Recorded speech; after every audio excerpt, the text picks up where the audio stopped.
Nome da obra: A Origem do Dinheiro. Nome do autor: Carl Menger. Prefácio. A compreensão do público sobre o que é o dinheiro e a sua origem tem regredido ao ponto que as autoridades monetárias do governo podem agora inflacionar impunemente, com o resultado final sendo a destruição da divisão do trabalho, desfazendo todo o progresso da humanidade até a data presente. O cidadão médio deve confiar nos sábios homens e mulheres trabalhando secretamente nos bancos centrais ao redor do mundo com aquilo que parece ser dinheiro, papel e dígitos numa tabela de computador. Esses bancos são os maiores empregadores de economistas formados academicamente, mas sob a orientação da escola keynesiana. Os bancos centrais se envolvem em operações monetárias que atendem às necessidades financeiras exigidas por políticos para fins políticos. As esperanças, sonhos e padrões de vida de milhões são afetados diariamente por esses burocratas desconhecidos que supostamente sabem exatamente quais botões monetários devem ser apertados e quais alavancas devem ser puxadas para garantir a nossa prosperidade.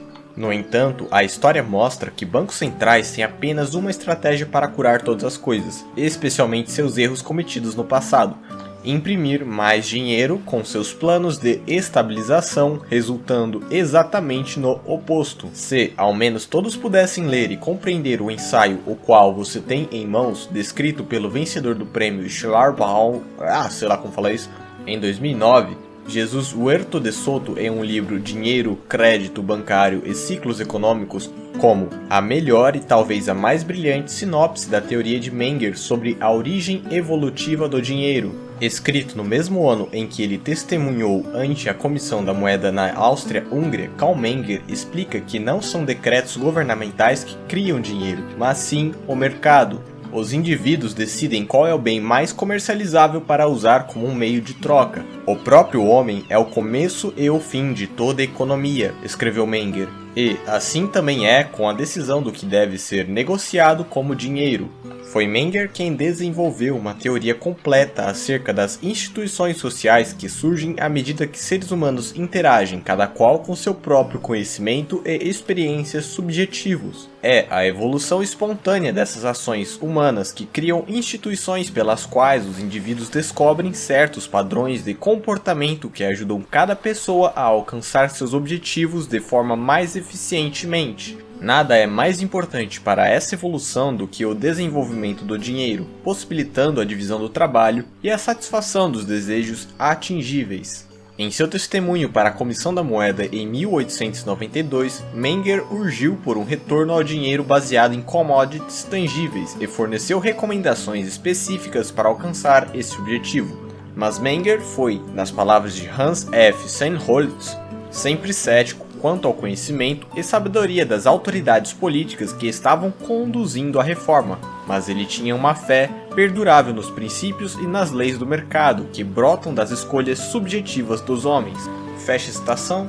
E, enquanto os economistas fora da escola austríaca deixam as ações dos indivíduos fora da formulação de suas teorias e argumentos, a contribuição de Menger para a economia começa neste exato ponto. O trabalho de Menger proveu a base para toda a escola austríaca e o alicerce para a teoria monetária, assentando as bases para Mises, Hayek e Rothbard. Infelizmente, as economias mundiais continuam girando em torno de bolhas e recessões enquanto o dinheiro está nas mãos dos bancos centrais. E, enquanto o livre mercado está sendo culpado pelas recentes crises financeiras, não pode haver livre mercado enquanto o dinheiro for controlado e pervertido pelo Estado. Menger forneceu a resposta há mais de um século atrás: um dinheiro baseado em commodities e, por sua vez, uma economia sólida só pode ser um produto do mercado. Prefácio de Douglas French. Capítulo 1. Introdução. Há um fenômeno que desde o passado e, em um grau peculiar, atraiu a atenção dos filósofos sociais e dos economistas práticos: o fato de certas commodities tornando-se meios de troca universalmente aceitáveis. Estas sendo em civilizações avançadas pedaços de ouro e prata em formato de moeda, em conjunto, posteriormente, com documentos representando estas moedas. É óbvio mesmo para aqueles de inteligência comum que uma commodity deve ser dada por seu dono em troca de outra mais útil para ele. mas que toda unidade econômica em uma nação deveria estar pronta para trocar seus bens por pequenos discos metálicos, aparentemente inúteis como tal, ou por documentos representando estes discos, é um procedimento tão oposto ao curso natural das coisas que nós não podemos nos surpreender se mesmo um pensador distinto como Savigny acha isso algo francamente misterioso. Não deve-se supor que o formato da moeda ou documento usado como moeda corrente constitui o enigma deste fenômeno. Nós podemos ignorar estes formatos e retornar aos estágios iniciais do desenvolvimento econômico, ou mesmo para o que ainda se obtém em alguns países aqui e ali, onde nós encontramos metais preciosos sem um formato de moeda servindo como meio de troca, e mesmo certas outras commodities como gado, peles, cubos de chá, placas de sal, conchas de búzio e etc. Ainda somos confrontados com este fenômeno, ainda temos que explicar por que é que o homem econômico está disposto a aceitar um certo tipo de commodity, mesmo que ele não precise dela, ou se sua necessidade por ela já está satisfeita, em troca por todos os bens que ele trouxe ao mercado, enquanto é, no entanto, o que ele precisa, que ele consulta primeiro no que diz respeito aos bens que pretende adquirir no decorrer das suas transações. E, portanto, corre desde os primeiros ensaios da contemplação reflexiva de um fenômeno social até nossos tempos, uma cadeia ininterrupta de disquisições sobre a natureza e qualidades específicas do dinheiro em sua relação a tudo o que constitui o comércio. Filósofos, juristas e historiadores, bem como economistas e até mesmo naturalistas e matemáticos lidaram com este problema notável e não há pessoas civilizadas que não tenham fornecido sua parcela à abundante literatura sobre o assunto. Qual é a natureza desses pequenos discos ou documentos que em si mesmos não parecem servir de utilidade e que, no entanto, em contradição com o resto da experiência, passam de uma mão para a outra em troca das mercadorias mais úteis? Mais que isso, que todo mundo é tão empolgado em entregar suas mercadorias, o dinheiro é um membro orgânico no mundo das commodities ou é uma anomalia econômica? Devemos referir a sua moeda comercial e o seu valor no comércio com as mesmas causas condicionando as de outros bens ou são o produto distinto da convenção e da autoridade? Capítulo 2 – Tentativas de solução até então. Até agora, dificilmente pode ser alegado para os resultados da investigação sobre o problema acima citado que eles são proporcionados quer com o grande desenvolvimento em pesquisa histórica em geral, quer com a despesa de tempo e intelecto gasto nos esforços na solução. O fenômeno enigmático do dinheiro está até hoje sem uma explicação que satisfaça, nem tampouco a concordância quanto às questões mais fundamentais de sua natureza e funções. Ainda hoje não temos uma teoria do dinheiro satisfatória. A ideia que primeiro veio à tona para explicar a função específica do dinheiro como um meio de troca corrente universal foi de referir-se a ele como uma convenção geral ou uma isenção jurídica. O problema que a ciência tem para resolver aqui consiste em dar uma explicação de uma conduta de ação geral e homogênea seguida pelos seres humanos quando envolvidos em intercâmbio comercial, que, de forma concreta, fazem incontestavelmente pelo interesse comum e, no entanto, que parece conflitar com os interesses mais próximos e imediatos de indivíduos contrastantes. Sob tais circunstâncias, o que poderia ser mais contíguo do que a noção de referir-se ao procedimento acima citado a causas situadas fora da esfera de considerações individuais? Assumir que certas commodities, em particular os metais preciosos, foram exaltados no meio de troca por convenção geral ou lei, no interesse do bem comum, resolveu a dificuldade e resolveu aparentemente de forma mais fácil e natural, visto que o formato de moeda parecia ser um símbolo da regulamentação estatal. Tal é, de fato, a opinião de Platão, Aristóteles e dos juristas romanos seguidos de perto pelos escritores medievais. Mesmo os desenvolvimentos mais modernos na teoria do dinheiro não foram, em substância, além deste ponto de vista. Examinando mais de perto, a suposição subjacente a esta teoria deu espaço a dúvidas sérias. Um evento de tal tamanho, significado universal e notoriedade tão inevitável como o estabelecimento por lei ou convenção de um meio de troca universal, certamente teria sido retido na memória do homem, mas certamente visto que teria que ser realizado em um grande número de lugares. No entanto, nenhum documento escrito histórico nos dá notícias confiáveis de qualquer transações que conferem um reconhecimento distinto sobre os meios de troca já em uso ou que se referem à sua adoção por povos de cultura relativamente recente, muito menos testemunhando uma iniciação das primeiras eras da civilização econômica no uso do dinheiro. E, na verdade, a maioria dos teóricos sobre este assunto não param na explicação do dinheiro como o indicado acima. A peculiar adaptabilidade dos metais preciosos para propósitos de moeda e cunho foram notadas por Aristóteles, Xenofonte e Plínio, e em uma maior medida por John Law, Adam Smith e seus discípulos, que procuraram todos por uma explicação adicional sobre a escolha feita deles como meio de troca em suas qualificações especiais. No entanto, é claro que a escolha dos metais preciosos por lei e convenção, mesmo que feito em consequência de sua peculiar adaptabilidade para fins monetários, pressupõe a origem pragmática do dinheiro e a seleção desses metais, e esse pressuposto não é histórico. Nem mesmo os teóricos acima mencionaram encararam honestamente o problema que deve ser resolvido, isto é, a explicação de como aconteceu que certas commodities, os metais preciosos em certos estágios da cultura, deveriam ser promovidas entre a massa de todas as outras commodities e aceitas como os meios de troca comumente reconhecidos. Trata-se de uma questão que diz respeito não somente à origem, mas também à natureza do dinheiro e à sua posição em relação a todas as outras commodities. Capítulo 3 – O problema da gênese do meio de troca. No comércio primitivo, o homem econômico está despertando, mas muito gradualmente, para uma compreensão das vantagens econômicas a serem obtidas pela exploração das oportunidades de troca existentes. Os seus objetivos estão direcionados primeiramente e acima de tudo de acordo com a simplicidade de toda a cultura primitiva, apenas no que primeiramente se encontra acessível e, somente nessa proporção, o valor em uso das commodities que ele procura adquirir é considerado em sua negociação. Sob tais condições, cada homem tem a intenção de obter, a título de troca, apenas os bens que ele diretamente precisa e de rejeitar aqueles que ele não precisa ou com o qual ele já está suficientemente provido. Está claro, então, que nessas circunstâncias o número de pechinchas realmente concluídas deve estar dentro de limites muito restritos.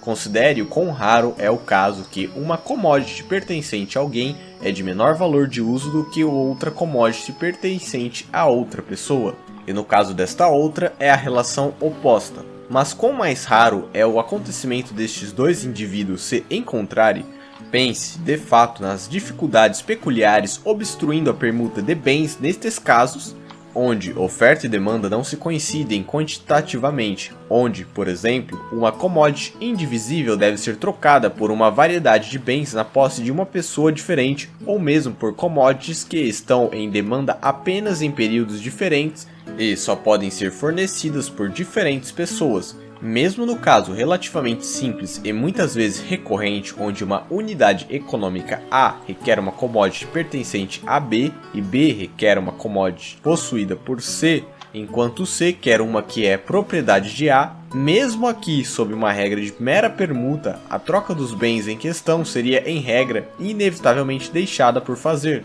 Essas dificuldades poriam à prova obstáculos absolutamente insuperáveis para o progresso do intercâmbio comercial e, ao mesmo tempo, para a produção de bens que não possuem uma venda regular, se não houvesse um remédio na própria natureza das coisas, isto é, os diferentes graus de vendabilidade das commodities. A diferença existente a esse respeito entre os artigos de comércio é do mais alto grau de significância para a teoria do dinheiro e do mercado em geral. E a falha em levá-la adequadamente em conta em explicar o fenômeno do comércio constitui não apenas como uma ruptura tão lamentável em nossa ciência, mas também uma das causas essenciais do atraso da teoria monetária. A teoria do dinheiro necessariamente pressupõe a teoria da vendabilidade dos bens. Se nós compreendermos isso, nós seremos capazes de compreender como a quase ilimitada vendabilidade do dinheiro é apenas um caso especial, apresentando apenas uma diferença de grau de um fenômeno genérico da vida econômica,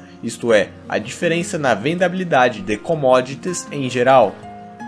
Capítulo 4 – Commodities como mais ou menos comercializáveis. É um erro na economia tão prevalecentemente como é evidente que todas as commodities em um ponto definido do tempo em um determinado mercado podem assumir-se entre si em uma relação de troca definitiva. Em outras palavras, podem ser mutuamente trocadas em quantidades definitivas à vontade. Não é verdade que em qualquer determinado mercado 10 kg de um artigo igual a 2 kg de outro e é igual a 3 kg de um terceiro artigo, e assim por diante. A observação mais superficial dos fenômenos do mercado nos ensina que não está no nosso poder, quando nós compramos um artigo por um certo preço, vendê-lo imediatamente pelo mesmo preço.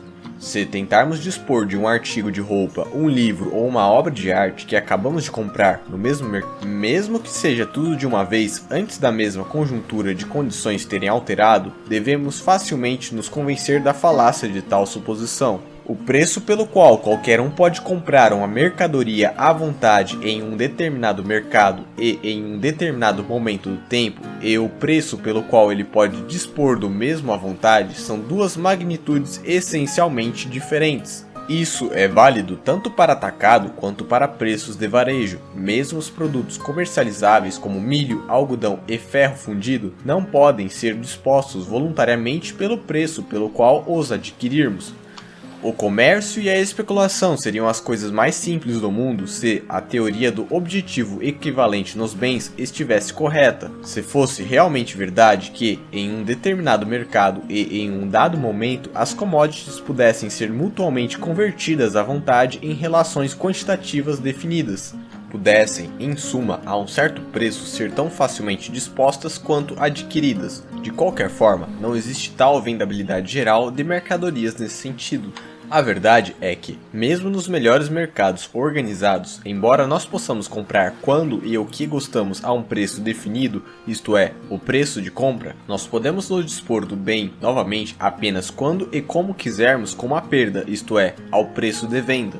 A perda experimentada por qualquer um que é compelido a dispor de um artigo em um momento definido em comparação com os preços de compra atuais é uma quantidade altamente variável, assim como uma olhada no comércio e em mercados de commodities específicas irá mostrar.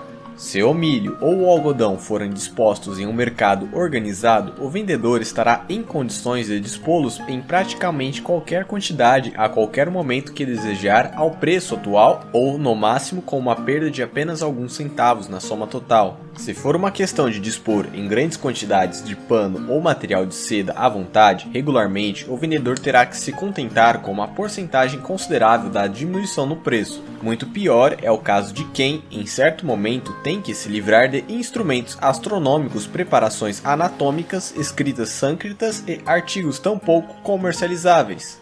Se chamarmos quaisquer bens ou mercadorias mais ou menos vendáveis de acordo com a maior ou a menor facilidade com a qual eles podem ser dispostos em um mercado em qualquer momento conveniente aos preços de compra atuais, ou com menos ou mais diminuição deste preço, podemos ver pelo que já foi dito que existe uma diferença óbvia nesta conexão entre commodities. No entanto, e apesar do seu grande significado prático, não se pode ser dito que este fenômeno tenha sido muito levado em conta na ciência econômica. O motivo disto é, em parte, a circunstância que a investigação sobre o fenômeno do preço foi direcionado quase que exclusivamente para a quantidade das commodities trocadas, e não também para a maior ou menor facilidade com a qual mercadorias podem ser dispostas a preços normais. Em parte, também o motivo é o minucioso método abstrato pelo qual a vendabilidade de mercadorias tem sido tratado, sem o devido respeito a todas as circunstâncias do caso. O homem que vai ao mercado com seus produtos pretende, em regra, dispor-se deles de modo algum a qualquer preço, mas de forma que corresponda à situação econômica geral. Se quisermos investigar os diferentes graus de vendabilidade nos bens, de modo a mostrar o seu impacto na vida prática, só podemos fazer isso consultando a maior ou menor facilidade com a qual eles podem ser dispostos a preços correspondentes à situação econômica geral, isto é, a preços econômicos. Uma commodity é mais ou menos vendável de acordo com a nossa capacidade, com mais ou menos expectativa de sucesso de dispô-la a preços correspondentes à situação econômica geral, a preços econômicos. O intervalo de tempo, ademais, dentro do qual a disposição de uma mercadoria ao preço econômico pode ser contado, é de grande importância em um inquérito sobre o seu grau de vendabilidade. Não importa se a demanda por uma commodity é fraca ou se, por outros motivos, sua vendabilidade é pequena.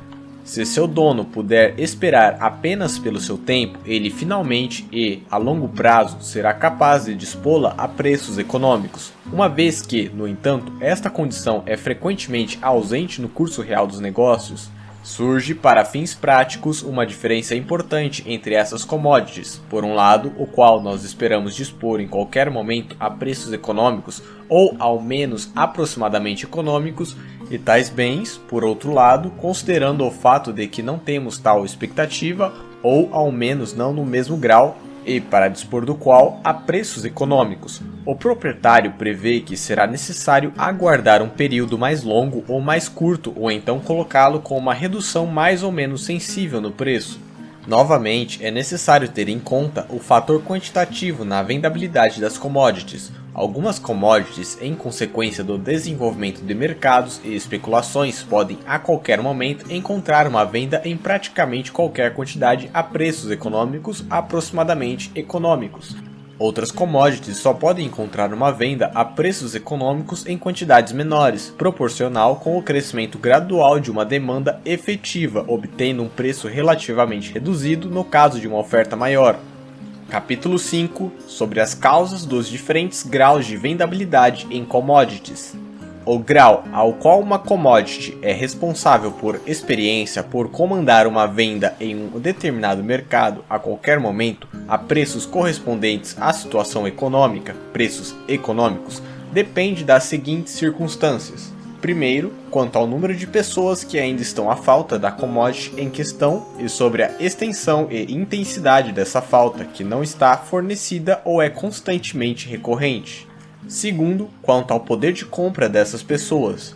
Terceiro, quanto à quantidade disponível da commodity em relação à falta total ainda não fornecida.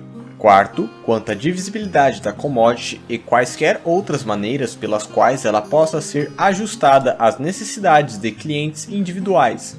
Quinto, quanto ao desenvolvimento do mercado e da especulação em particular. E, finalmente, 6. Quanto ao número e à natureza das limitações impostas politicamente e socialmente sobre a troca e consumo em relação à commodity em questão. Podemos prosseguir da mesma forma em que considerarmos o grau da vendabilidade das commodities em mercados definidos e momentos definidos do tempo, para estabelecer limites espaciais e temporais de suas vendabilidades. Nestes aspectos também observamos em nossos mercados algumas commodities cuja venda é quase ilimitada por lugar ou hora e outras cuja venda é mais ou menos limitada. Os limites espaciais da vendabilidade das commodities são principalmente condicionados, primeiro, pelo grau em que a falta das commodities é confusa no espaço, segundo, pelo grau em que os bens se pretendem ao transporte e o custo do transporte incorrido proporcionalmente ao seu valor. Terceiro, pela medida em que os meios de transporte e de comércio geralmente são desenvolvidos em relação a diferentes classes de commodities. Quarto, pela extensão local dos mercados organizados e sua intercomunicação por arbitragem. Quinto, pelas diferenças nas restrições impostas à intercomunicação comercial em relação a diferentes bens em relação interlocais e, em particular, no comércio internacional. Os limites de tempo para a vendabilidade das commodities são principalmente condicionados, primeiro pela permanência na necessidade delas, entre parênteses sua independência de flutuação no mesmo, segundo pela sua durabilidade, isto é, a sua adequação à preservação, terceiro pelo custo de preservá-los e armazená-los, quarto a taxa de juros, 5 a periodicidade de um mercado para o mesmo. 6. Pelo desenvolvimento de especulações e, em particular, de pechinchas de compras futuras relacionadas com o mesmo. 7. Pelas restrições impostas política e socialmente por serem transferidas de um período de tempo para outro. Todas essas circunstâncias nas quais dependem os diferentes graus e os limites locais e temporais de vendabilidade dos commodities explicam o porquê é que certas commodities podem ser dispostas com facilidade e certeza em mercados definidos, isto é, dentro de locais e limites temporais a qualquer momento e em praticamente quaisquer quantidades, a preços correspondentes à situação econômica geral, enquanto a venda de outras commodities é confinada dentro de limites espaciais estreitos e novamente temporais, e, mesmo dentro destes, a disposição das commodities em questão são difíceis e, na medida em que a demanda não pode ser aguardada, não deve ser efetuada sem uma diminuição de preço mais ou menos sensível. Capítulo 6 sobre a gênese dos meios de troca. Tem sido, durante muito tempo, objeto de observação universal em centros de intercâmbio que, para certas commodities, existia uma demanda maior, mais constante e mais efetiva do que para outras commodities menos desejáveis em certos aspectos, sendo a primeira correspondente a uma vontade por parte daqueles capazes e dispostos a comercializar, que é, ao mesmo tempo, universal e, devido à relativa escassez dos bens em questão, sempre imperfeitamente satisfeitos.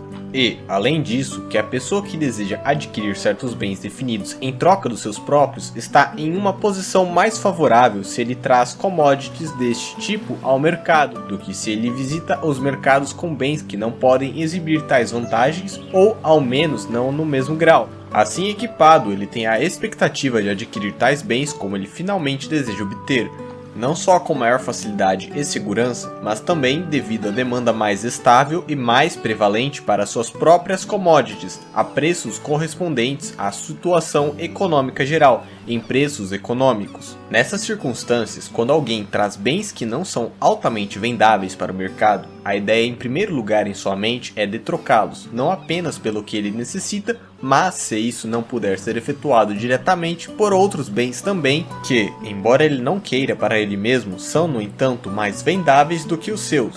Ao fazê-lo, ele certamente não alcança imediatamente o objetivo final do seu intercâmbio comercial, isto é, a aquisição de bens necessário para si mesmo. No entanto, ele se aproxima desse objetivo.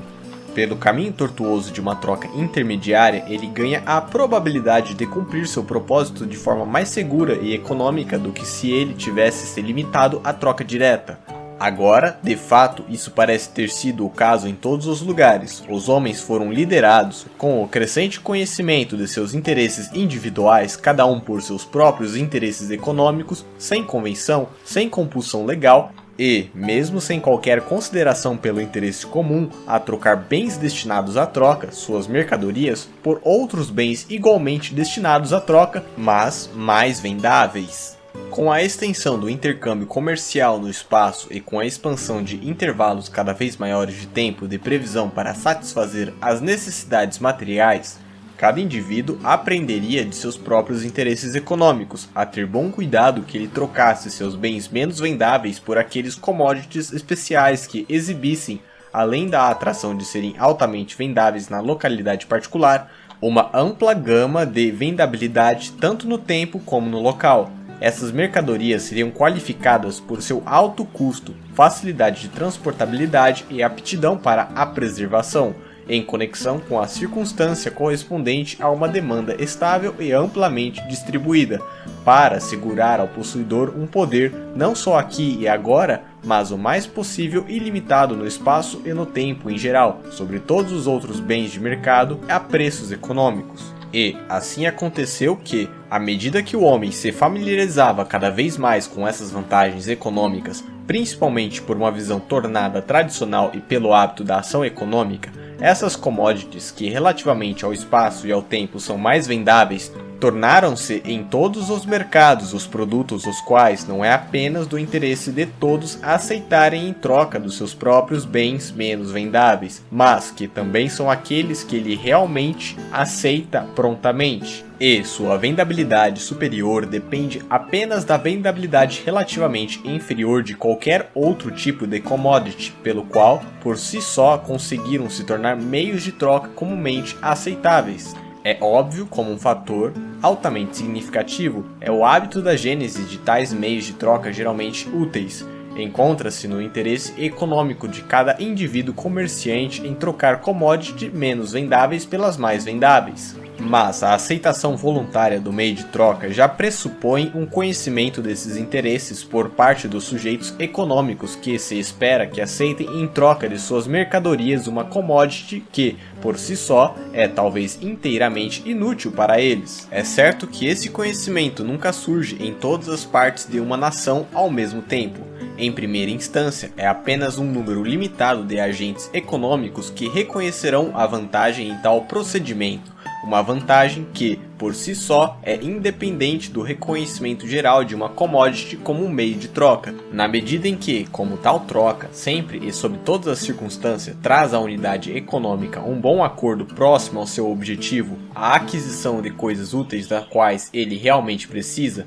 Mas é admitido que não existe método melhor de esclarecer qualquer um sobre seus interesses econômicos do que ele perceber o sucesso econômico daqueles que usam o meio certo para garantir os seus próprios. Por isso, também é claro que nada pode ter sido tão favorável à gênese de um meio de troca como a aceitação, por parte dos agentes econômicos mais exigentes e capazes, para seu próprio ganho econômico e por um período considerável de tempo de bens eminentemente vendáveis em preferência a todos os outros. Desta forma, a prática e o hábito certamente contribuíram muito em fazer com que bens que eram mais vendáveis a qualquer momento fossem aceitos não apenas por muitos, mas finalmente por todos, agentes econômicos em troca de seus bens menos vendáveis.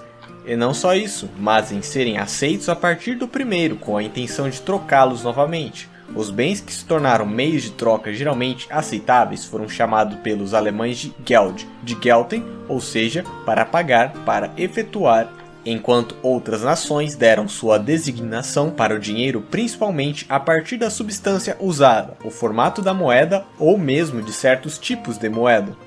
Não é impossível que os meios de troca, servindo como eles servem ao bem comum no sentido mais enfático da palavra, sejam instituídos também por meio da legislação, como outras instituições sociais. Mas este não é o único nem o modo principal no qual o dinheiro tomou sua origem. Isso está a ser traçado muito mais no processo retratado acima. Não obstante, a natureza desse processo estaria muito incompletamente explicada se chamássemos isso de orgânico ou detonar dinheiro como algo primordial ou crescimento primitivo, e assim por diante. Colocando de lado os pressupostos que são historicamente inadequados, nós só podemos vir a compreender plenamente a origem do dinheiro, aprendendo a enxergar o estabelecimento do procedimento social como o qual estamos lidando, como resultado espontâneo, a resultante impremeditada de esforços particulares e individuais dos membros da sociedade que, pouco a pouco, abriram caminho para uma discriminação dos diferentes graus de vendabilidade nas commodities.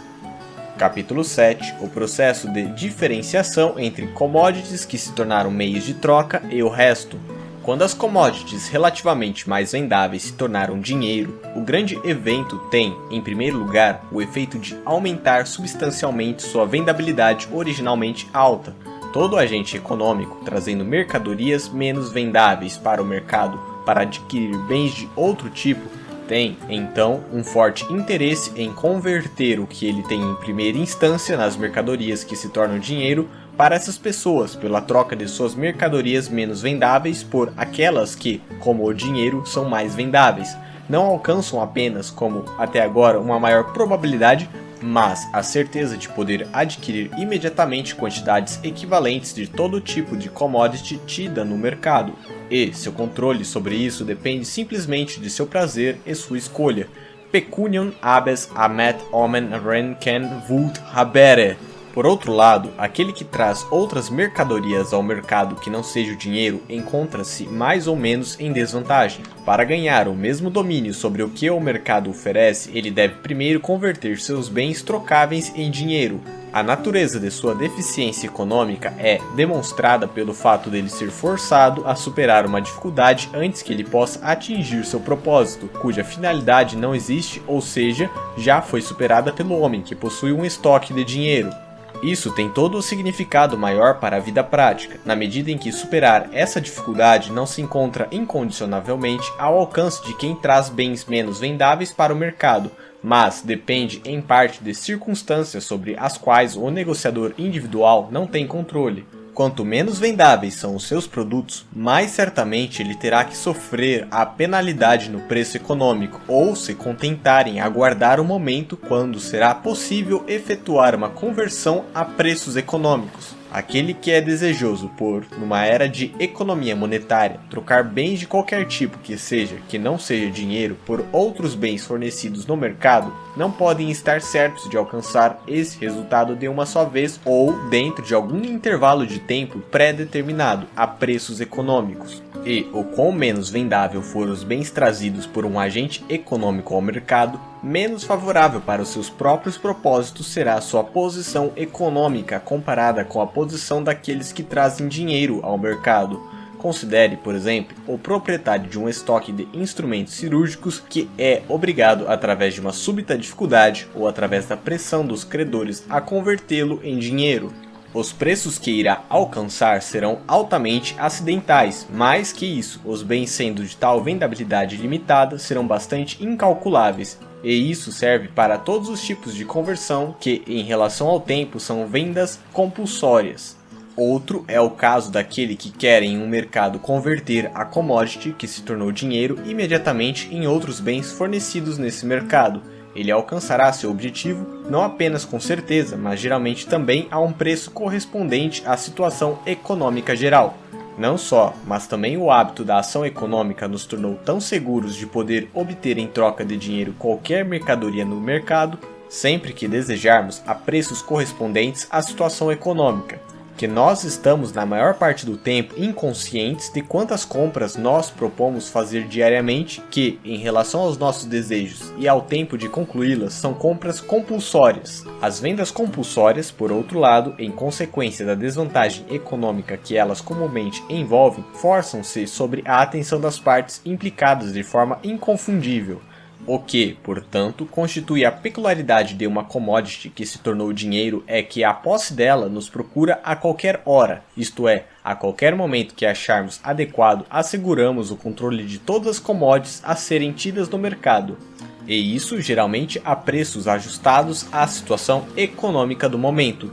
O controle, por outro lado, conferido por outros tipos de commodities sobre os bens de mercado é em relação ao tempo e, em parte, ao preço também, incerto relativamente, senão absolutamente.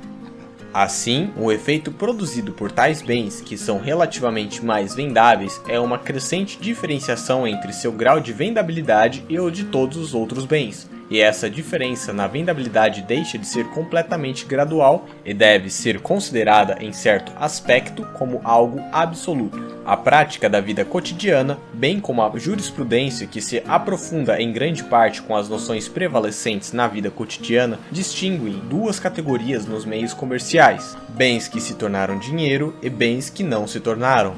E o fundamento dessa distinção, achamos, reside essencialmente naquela diferença na vendabilidade de commodities acima descrita, uma diferença tão significativa para a vida prática e que é mais enfatizada pela intervenção do Estado. Esta distinção, além disso, encontra expressão na linguagem na diferença de significado associado a dinheiro e mercadorias, compra e troca, mas também oferece a explicação principal daquela superioridade do comprador sobre o vendedor que encontrou múltiplas considerações, mas até agora foi explicada de forma inadequada. Capítulo 8. Como os metais preciosos se tornaram dinheiro. As commodities que, sob relações locais e temporais são mais vendáveis, tornaram-se dinheiro entre as mesmas nações em tempos diferentes e entre diferentes nações ao mesmo tempo, e elas são diversas em tipo. A razão pela qual os metais preciosos se tornaram o meio de troca comumente circulante aqui e ali numa nação anterior à sua aparição na história e na sequência entre todos os povos de civilizações de economia avançada é por causa de sua vendabilidade ser muito superior do que todas as outras commodities e, ao mesmo tempo, porque são consideradas especialmente qualificadas para as funções concomitantes e subsidiárias do dinheiro.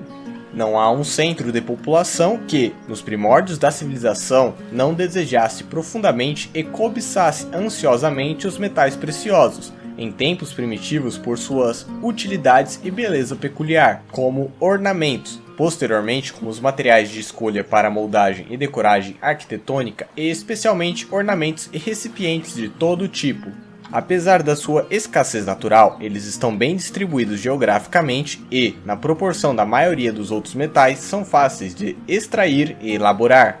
Além disso, a proporção da quantidade disponível de metais preciosos para o total requerido é tão pequena que o número daqueles cuja necessidade não é fornecida, ou pelo menos insuficientemente fornecida, juntamente com a extensão desta necessidade, não é sempre relativamente maior ou menor do que no caso de outras commodities mais importantes, embora mais abundantemente disponíveis. Mais uma vez, a classe de pessoas que desejam adquirir os metais preciosos é, em razão do tipo de desejos que por estes são satisfeitos, tal como, bem especialmente, a incluir os membros da comunidade que podem permutar mais efetivamente e, portanto, o desejo pelos metais preciosos é, por regra, mais eficaz. No entanto, os limites do efetivo desejo pelos metais preciosos se estendem também para aquelas camadas da população que menos podem eficientemente permutar por causa da grande divisibilidade dos metais preciosos e o gozo obtido pela despesa de quantidades ainda menores na economia individual. Além disso, existem os amplos limites no tempo e espaço da vendabilidade dos metais preciosos, uma consequência, por um lado, da distribuição quase ilimitada no espaço da necessidade deles, juntamente com o seu baixo custo de transporte em comparação com seus valores, e, por outro lado, a sua durabilidade ilimitada e o custo relativamente baixo de armazená-los. Em nenhuma economia nacional que tenha avançado além dos primeiros estágios de desenvolvimento existem commodities, cuja vendabilidade é tão pouco restrita em tantos aspectos, pessoalmente, quantitativamente, espacialmente e temporalmente, como os metais preciosos. Não se pode duvidar que, muito antes de se tornarem um meio de troca comumente reconhecidos, eles estavam, entre muitos povos, atendendo a uma demanda positiva e efetiva em todos os momentos e lugares, e praticamente em qualquer quantidade que chegasse ao mercado. Por conseguinte, surgiu uma circunstância a qual necessariamente se tornou de especial importância para se tornarem dinheiro para qualquer um sob essas condições, tendo qualquer um dos metais preciosos à sua disposição. Não havia apenas a expectativa razoável de poder convertê-los em todos os mercados a qualquer momento e praticamente em todas as quantidades, mas também, e afinal de contas, esse é o critério da vendabilidade, a expectativa de convertê-los a preços correspondentes à situação econômica geral em qualquer momento a preços econômicos. O desejo proporcionalmente forte, persistente e onipresente por parte dos negociadores mais efetivos foi mais longe em excluir os preços do momento da emergência do acidente, no caso dos metais preciosos, do que no caso de quaisquer outros bens, especialmente por estes, devido ao seu custo, durabilidade e fácil preservação, tornarem-se o veículo mais popular para o acúmulo, bem como os bens mais favorecidos no comércio.